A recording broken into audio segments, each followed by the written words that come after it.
Hello and welcome to the Ross Cloud Podcast. I'm your host, Carl Ross Sr., and this platform was created to motivate and to inspire in hopes that you will become a better you. I'd like to give a shout out to everybody that's listening. Thank you guys for tuning in to the Ross Cloud Podcast, and we are going to open up today, and I think we're going to try to do this maybe twice a month, maybe 3 times a month. It just depends, but I thought I would implement this in the show in hopes that you will become better. So today, I like to call this segment of the Ross Cloud Podcast our healing session with Miss Beth Kincaid, who is an in-house psychiatrist here. And today she's going to... I'm not a psychiatrist. Oh, you're not? Help me, psychotherapist. Yes. Excuse me, folks. Hey, y'all got a good laugh for today then, okay? She's a psychotherapist. Excuse me, guys. But she's going to give us some great tips on how you can get through your day. What you got for us today, Beth? Well, we were talking earlier, and you said it was kind of weighing on you a little bit that there had been several people that you've known personally and in the news that have committed suicide recently. Yes. And that it is a big issue in our society for sure. And people that do it and other people that are so surprised that they do it because they thought that person was very happy, it affects them personally. And then it makes you sometimes cause yourself to question your own life and, you know, how am I affecting other people? What could I have done differently to help that person before they felt the need to go to that extreme? So I looked into it a little bit and saw over time that actually even starting back in the 1900 years, people were committing suicide back then, but that it increases as things in society kind of ebb and flow. So they pointed out in the research I was doing that in the World War II, there was a lot of people that were fighting together to help avert or help support that war. And they were working for that reason together. And so suicide rates actually went down. And then they went up again during the Prohibition era because of the alcohol usage or non-usage. So people were hiding to drink and that kind of thing. And then it went back down again sometime after that.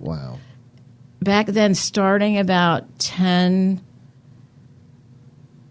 per 100,000 people had killed themselves.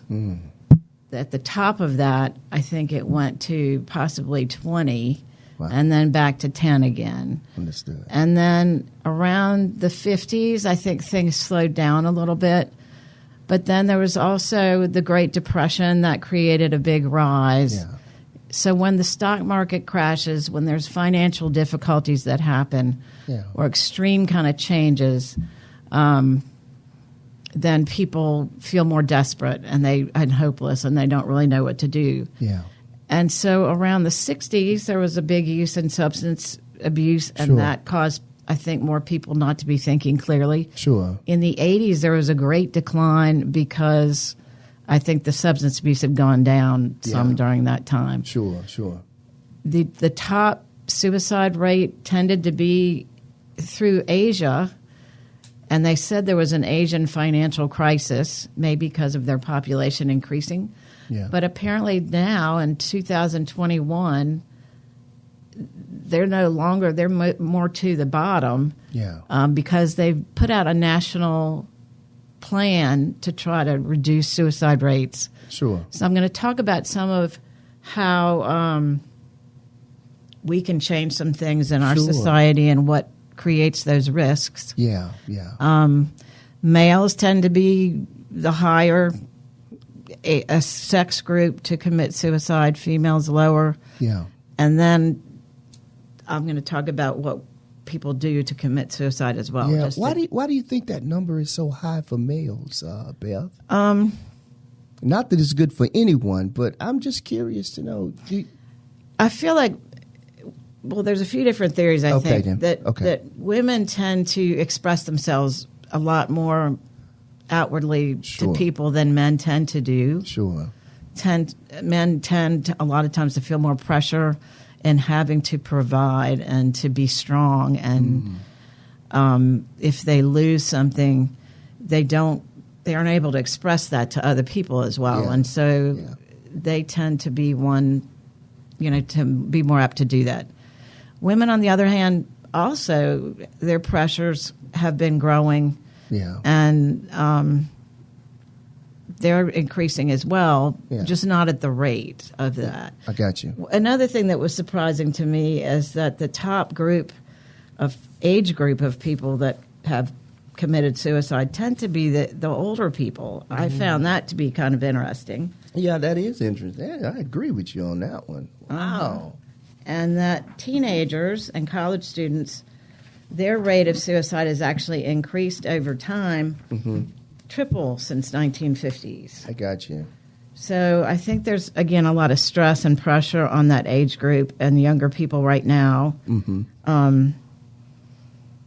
So it's fascinating if you actually take a more detailed look at it. Yes. Because it's not just one thing, it's complicated issues. Yes, yes. So in 2020, the highest group of people that committed suicide was actually the American Indian group. Really? And the non-Hispanic white group of people have kind of been generally in that second post. Yeah.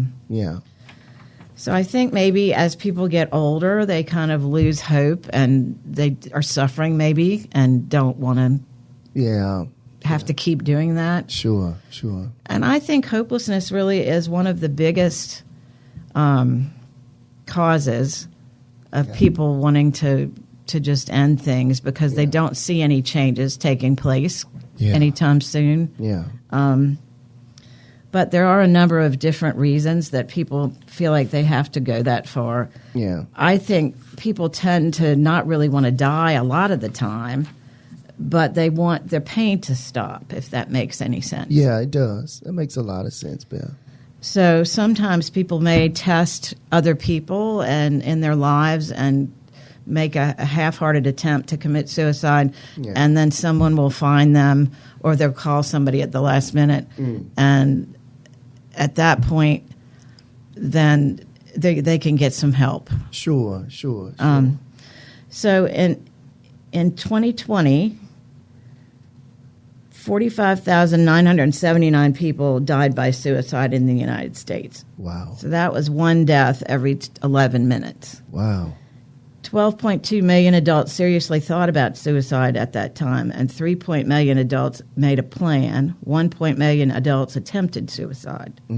So it kind of shows you, the difference in the size of those groups. Sure. That it makes it actually a much bigger issue than just that group that committed suicide. Yeah. If that makes any sense. Yeah, it does. It does. And so I really find that the people that actually do an aggressive suicide attempt, they don't want help. They just want it to be done, right? Yeah, that's so true.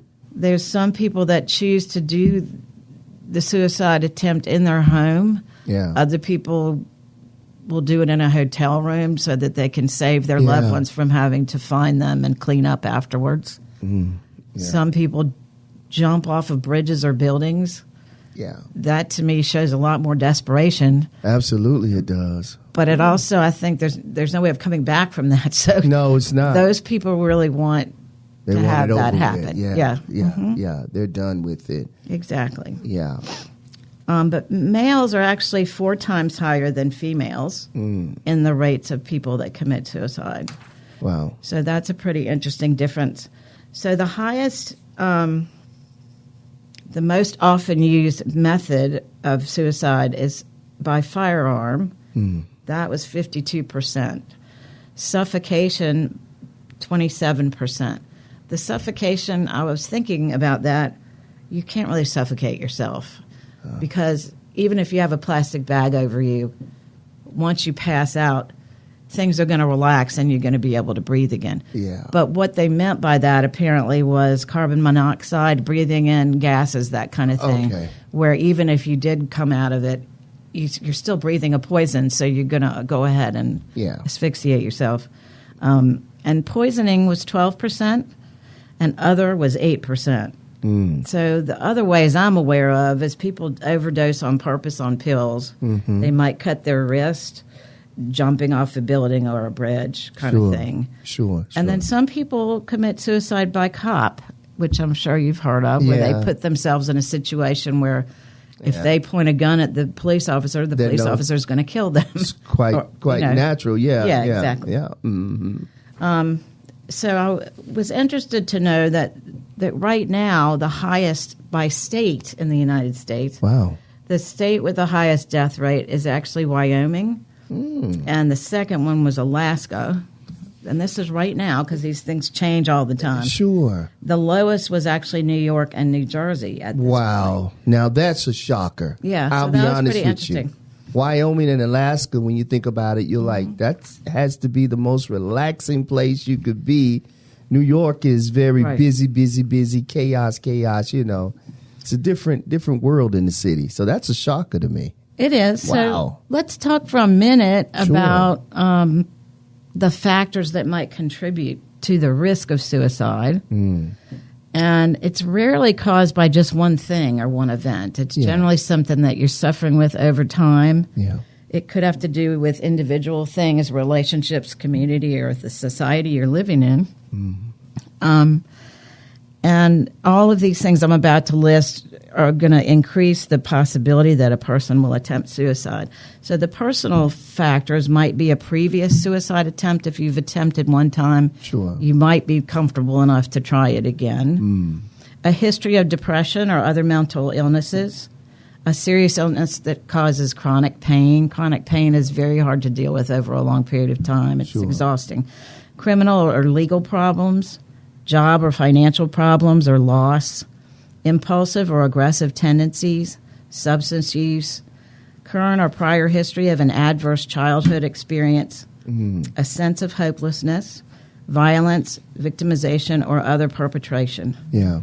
In a relationship, and I'm sure you've heard a lot about this, bullying is a big issue. Yes. Family or loved one's history of suicide, loss of relationships, high conflict or violent relationships. The community risk factors are lack of access to health care, suicide cluster in the community, so that a lot of people do copycat kind of things. Sure.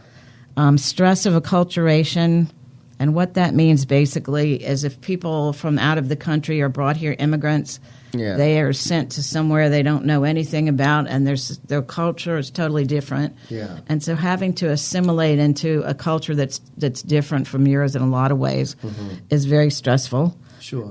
Historical trauma, that has to do with certain groups like Indians or slaves back in the day. Sure. That's a historical thing that is passed on generation to generation. I'm with you. Community violence, discrimination. Society risk factors are stigma associated with help seeking and mental health illness. So a lot of people don't want to get help because they feel like that's not a good thing. Easy access to lethal means of suicide among people at risk, and unsafe media portrayals of suicide. What I found in this research also was that one of the things that affected our rate of suicide was at one point a long time ago, we didn't actually own a bunch of guns. And so now that has increased probably tenfold, especially around COVID. There was a lot of people that wanted guns to feel safe. And so the more you have a means to commit suicide, that will increase your possibility of doing that, right? So what you want to do or implement to help people is to help teach them effective coping and problem-solving skills and give them a reason for living and a strong sense of cultural identity, and I feel like a strong sense of community. In a relationship, you want to get support from your family and your friends and your loved one feeling connected to other people. And that goes, again, with the community. You want to feel connected to your school or your community or your church. Yes. Availability of consistent and high-quality physical and behavioral health care. And also availability of housing. That's another big thing that is an issue. Yeah. Reduced access to lethal means of suicide among people at risk. So you don't want, if somebody's feeling depressed, them to have guns or whatever it is around them. Heck no. And cultural, religious, or moral objections to suicide is another thing that's a factor. So if your culture believes suicide is a bad thing and it's immoral, then people in that culture might be less apt to do that. Sure. And look for other ways to handle it. Sure. It's also connected to injury and violence. So if you're in a relationship that is violent with somebody that you're physically or sexually abused, then that tends to make people feel they can't get out of there. And they get desperate. Other times they might kill the person because that's another way of doing that.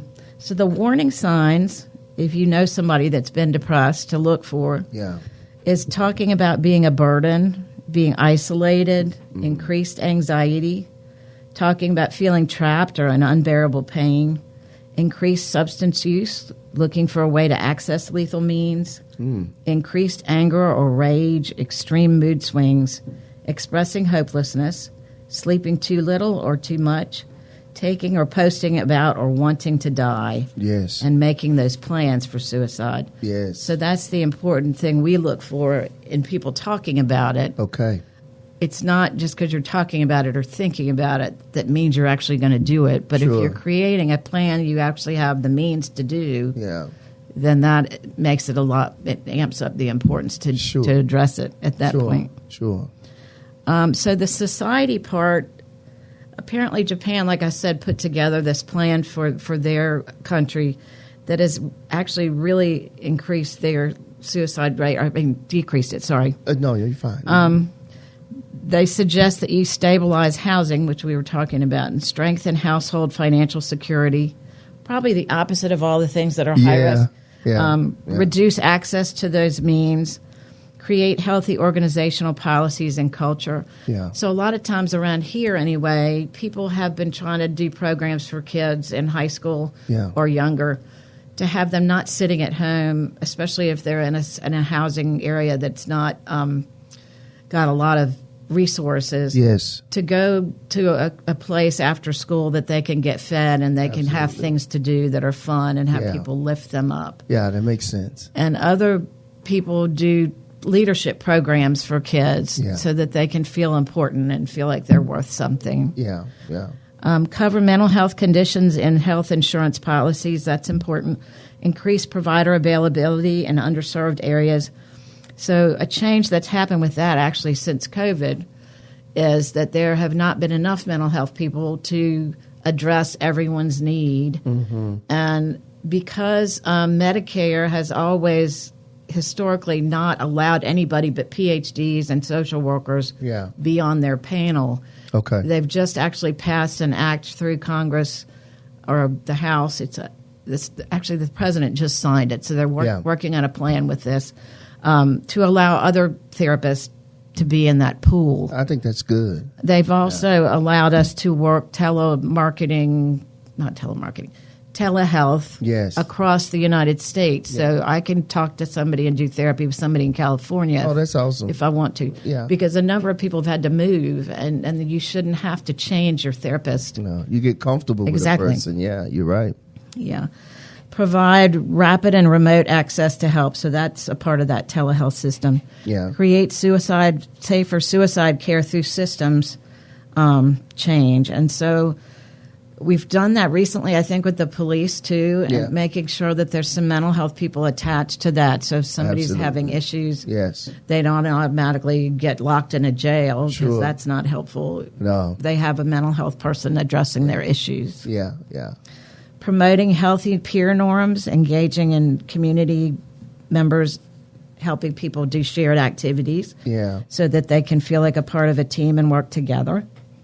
Support social, emotional learning programs and teach parenting skills to improve family relationships.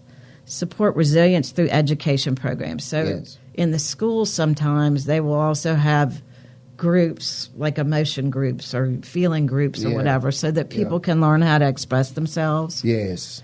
So we need to be taught how to express ourselves instead of just sitting around and shoving it down, because that doesn't work very well. It just builds up and then explodes. So the last part of that is to train gatekeepers, support people that will respond to crises. So we have that new mental health number that I wanted to point out. Sure. The suicide prevention is 988 instead of 911. Yes. So you can be attached to a mental health professional. Yeah, thank you for that, Beth. Yeah. Plan for safety and follow-up after an attempt, and provide therapeutic approaches. So they want to make sure there's definite follow-up care, and you just don't leave that person stranded with nothing changing, right?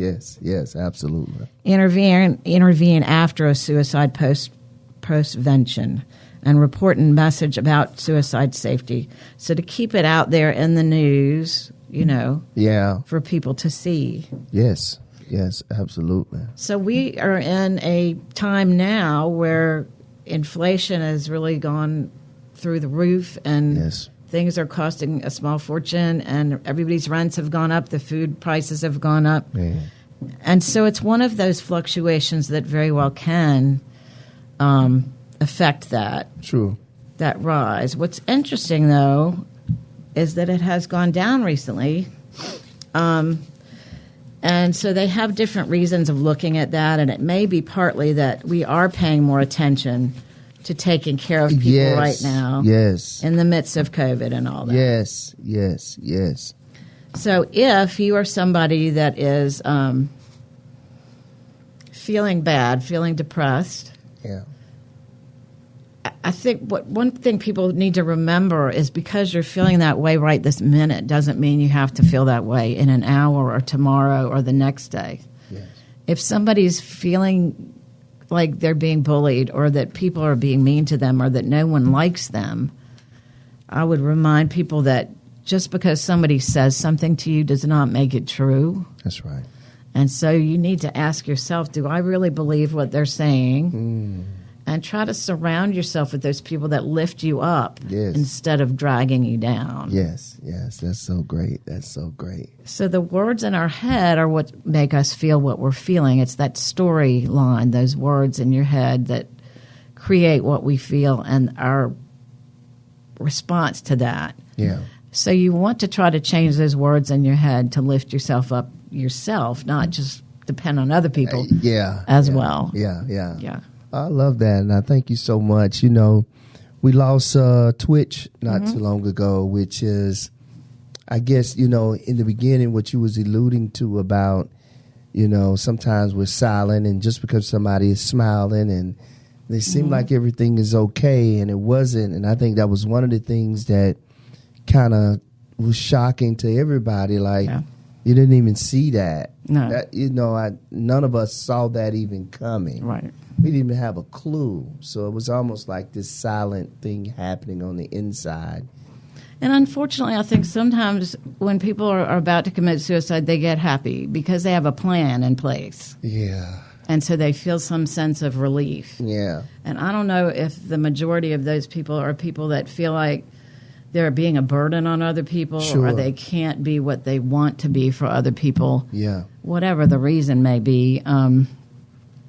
But so that, I think, is frustrating for some people, because you feel like, well, how do I know? And the answer is you don't know all the time. And so you can't blame yourself necessarily for somebody taking that action. And for those of you out there that are in an abusive relationship and you're afraid to get out because you're afraid that person's going to commit suicide if you do, because some of them do threaten that. That's not something that you have control over. No, not at all. And you can't live your life being responsible for somebody else's decision to take their life. Absolutely. I thank you so much for this, Beth, and I hope that, someone heard something on today that can help you become better. And again, we're going to keep this going. So you guys just keep out on the lookout for this even more. I don't have all the answers, but if we can connect the dots and, maybe some information that you heard today can help you. We want to see you live a prosperous and good life and sustain good health. And your mental health is a big portion of that. It's a huge portion of that. So we want to say thank you again, Beth, for this time. I like to call this time of healing. Mm-hmm. It's peaceful, it's quiet, and hopefully you guys got something today. Remember that number, that crisis number, 988, if you're dealing with suicide or just want to talk it out with someone else. And do you have any numbers, any other numbers, Beth, or is that just the main number, isn't it? That's the main number. There also may be a suicide hotline number if you Google it. Absolutely. So there you have it, folks. Thank you again. Listen, this is the Ross Cloud Podcast. Make it a great day and keep being great. Peace.